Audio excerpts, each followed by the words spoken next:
nuestra amiga María Fernanda León. Buenos días, bienvenida María Fernanda, ¿me escucha? Hola, muy buenos días, estimado Nelson. Sí, escucho perfectamente, gracias. Qué bien, muchas Muchas gracias. gracias. Muy buenos días. Ah, Muy buenos días, estimado Nelson. Muchísimas gracias por esta invitación. Gracias por darnos un espacio para poder llegar a la audiencia de este gran programa. Gracias. no, claro, para nosotros es importante también conocer qué es lo que está ocurriendo y cómo está pasando y cómo está viviendo este sector de la sociedad que también está siendo afectada por toda la situación que hoy ocurre en el país. María Fernanda, es imperativo que hoy, luego de que la Asamblea Nacional dijo, pues, el presidente no se va a ir, es decir, no se dio paso, no va a ser destituido, ok, ese fue el llamado que hizo la Asamblea a la salida, entonces no va. Ok, se queda el presidente. ¿Es imperativo, María Fernanda, que hoy el gobierno pueda de una vez por todas sentarse y resolver este problema?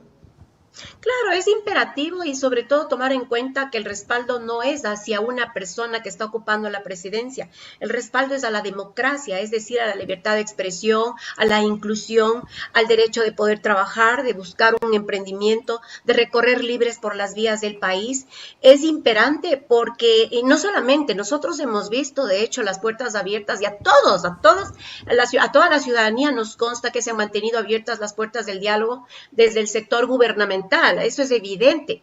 Sucede que el de la otra parte, esas puertas siempre han estado cerradas. Y luego cuando se da un diálogo, que nosotros teníamos la esperanza que de ahí salga humo blanco, que a la final esta otra parte ceda también y no se convierte en un monólogo, como ha sido el tremendo diálogo que se dio antes de ayer, que no se convierta en un monólogo y que no se convierta simplemente en un espacio de chantaje, que no se convierta en un espacio de imposiciones, de temas obligatorias, además sin tomar en cuenta al resto de la ciudadanía, al resto de la población a quienes vamos a estar afectados sí o no de las decisiones que están tomando entre ambas partes. Entonces el diálogo tiene que ser entre dos partes, pero también con el resto de los actores importantes, relevantes en esa toma de decisiones que pueden sí o no ser afectados. Entonces, es imperante que se reabra el diálogo, pero el diálogo tampoco puede estar basado en un suelo teñido de sangre. Entonces, quienes han liderado ese tipo de acciones criminales tienen que estar fuera de todo diálogo.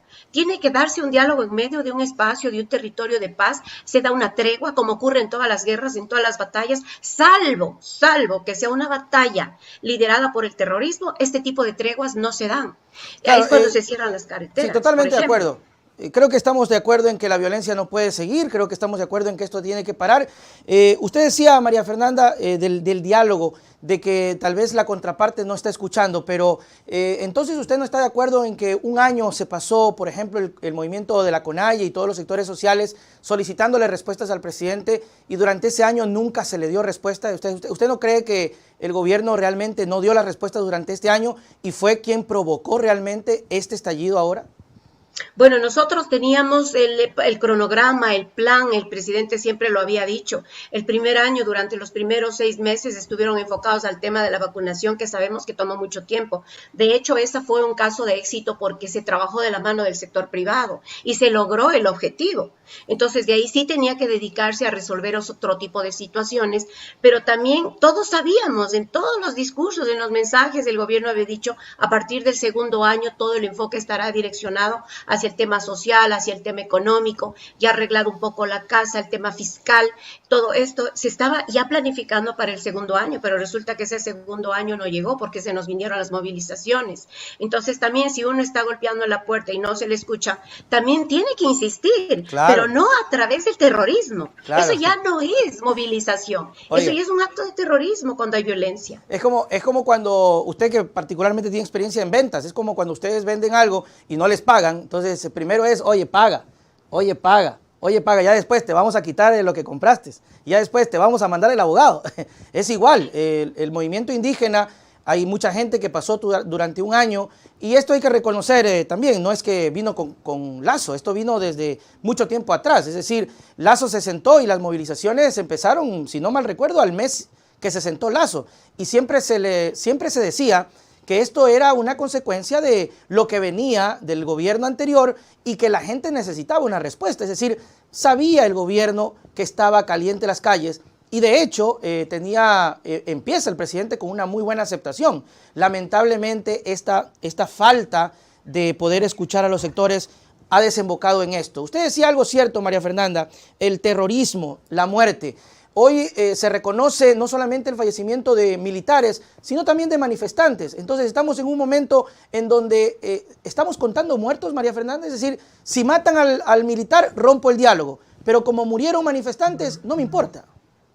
O sea, estamos ante la representación de dos poderes. Sin embargo, también hay un tercero, que es el de la sociedad civil. De esas víctimas nadie está hablando. De esas víctimas que no pudieron llegar a los hospitales porque no pudieron atravesar por las vías para llegar a Quito, Guayaquil o Cuenca para hacerse la quimioterapia. Nadie habla de aquellas víctimas que tenían que hacerse las diálisis y que hoy están en un estado de gravedad. ¿Por qué? Porque las vías están cerradas. Nadie habla de las víctimas de aquel tendero de la esquina, de aquella señora que montó su negocio por catálogo en su casa, de aquella señora que recién abrió su peluquería o que ya la tenía, de aquella persona que puso su restaurante con mucha ilusión. Nadie habla de esas víctimas que hoy han perdido, y no a nivel solamente económico, han perdido la posibilidad de salir adelante, de trascender, de poder mejorar su calidad de vida. Nadie habla de aquellos jóvenes que están graduados y que están buscando empleo y que ahora ya están definitivamente cerradas las puertas porque el tema del empleo ya no se va a dar, y que quieren migrar, no saben cómo, quieren de calidad de migrantes irse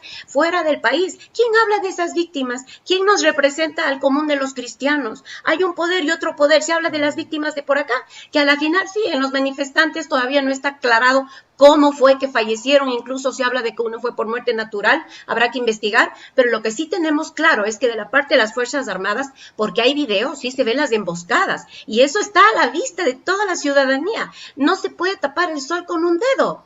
Claro. Nosotros hemos visto el caso de los manifestantes, cómo fue que fallecieron. En el caso de las Fuerzas Armadas, pero salió en todos los medios. Gracias a las redes sociales, ahora no se puede tapar ni la realidad ni el sol con un dedo. Entonces, claro. Sí, es definitivamente, se tiene que reiniciar el diálogo, pero en las condiciones de paz, de calma, y también bajo una metodología, que alguien imponga el tiempo que hable la una parte, el tiempo que hable la otra, y que esto no se convierta en un monólogo o un escenario donde unos pocos son los protagonistas, cuando precisamente esos protagonistas son los que han causado el caos del país, porque yo puedo tener la deuda, mi deuda no me pagan, pero jamás voy a ir con un arma a decirle ahora me pagas porque me pagas y le voy a disparar y le voy a matar o le voy a amenazar con cortarle las venas para que la sangre no fluya. Claro, bueno, es que hay varios tipos de violencia, ¿no? Hay esa violencia